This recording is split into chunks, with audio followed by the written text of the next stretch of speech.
આ તમામની વચ્ચે જે કાર્યવાહી થઈ રહી છે, એફઆઈઆર કરવામાં આવી છે, તેમાં શું ઘટસ્ફોટ થયા છે, તેમાં પણ કઈ કઈ બાબતોનો ખુલાસો થયો છે એ પણ આપને દર્શાવી દઈએ। સૌથી પહેલી વાત, 3 માળનું પતરાનું ફેબ્રિકેશનનું માળખું ઊભું કરાયું છે। ફાયર એનઓસી મેળવ્યું નથી, આગને બુઝાવવાના યોગ્ય સાધન ન હતા। ટીઆરપી ગેમ ઝોન દ્વારા ફાયર એનઓસી માટે કોઈ અરજી પણ કરવામાં નથી આવી। 6 આરોપીઓ સામે હાલ તો ફરિયાદ કરવામાં આવી છે। કઈ કઈ કલમો ઉમેરવામાં આવી છે તે પણ આપને દર્શાવીએ। કલમ 304, 308, 337, 338, 114 હેઠળ ગુનો નોંધવામાં આવ્યો છે। ધવલ કોર્પોરેશન અને રેસવે એન્ટરપ્રાઇઝ નામની કંપની પણ ઊભી કરાઈ હતી અને એવી ઘણી બધી ગફલતો આ આખા કાંડમાં સામે આવી છે, જેનો એફઆઈઆરમાં ઉલ્લેખ કરવામાં આવ્યો છે। કોઈક એવું પણ કહી રહ્યું છે કે ત્યાં ડીઝલના પ્રમાણમાં પણ વધારો હતો, જથ્થો હતો, એવી પણ બાબત સામે આવી છે।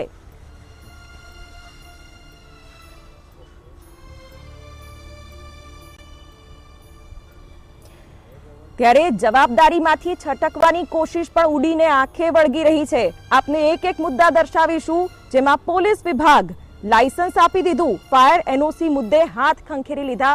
પ્રેસ કોન્ફરન્સમાં પોલીસ કમિશનરે પણ જવાબ આપવાનો ટાળી દીધો અને ઊભા થઈને રવાના થઈ ગયા। મહાનગરપાલિકાના રૂલની વાત કરીએ તો હંગામી બાંધકામ કહીને ટીપી શાખાએ હાથ ખંખેરી દીધા અને ત્યાં જ આ સંચાલકોને ક્યાંક ગેરકાયદેસર આ આખી પ્રવૃત્તિ કરવાનો ચાન્સ મળી ગયો। ફાયર વિભાગની વાત કરીએ, એનઓસી માટે અરજી આવી નથી, એનઓસી પણ આપી નથી, જેની સામે પણ ગંભીર સવાલો થઈ રહ્યા છે અને આ તમામ વિભાગો છે એ જવાબદારીમાંથી હાથ ખંખેરી રહ્યા છે, જે ખૂબ જ દુર્ભાગ્યપૂર્ણ પ્રજા માટે।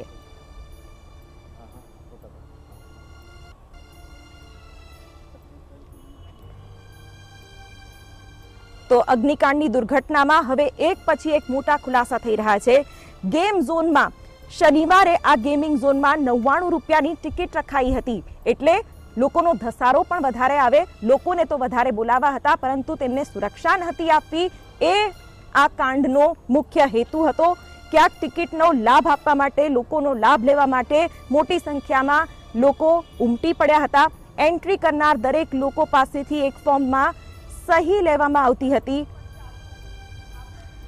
અને આ ફોર્મમાં ઘણી શરતો રાખવામાં આવી હતી, જેમાં પણ એવી શરતો રાખવામાં આવી હતી કે જો કોઈ પણ દુર્ઘટના ઘટે તો તેમાં સંચાલકોની કોઈ જવાબદારી નહીં। આ પ્રકારના ગેમ ઝોનમાં અથવા તો કહો ડેથ ઝોનમાં લોકો ભરીને આવતા હતા, ત્યારે લોકોની જાગૃતતા સામે પણ ક્યાંક સવાલ ઊભો કરતો આ કિસ્સો ચોક્કસથી કહી શકાય।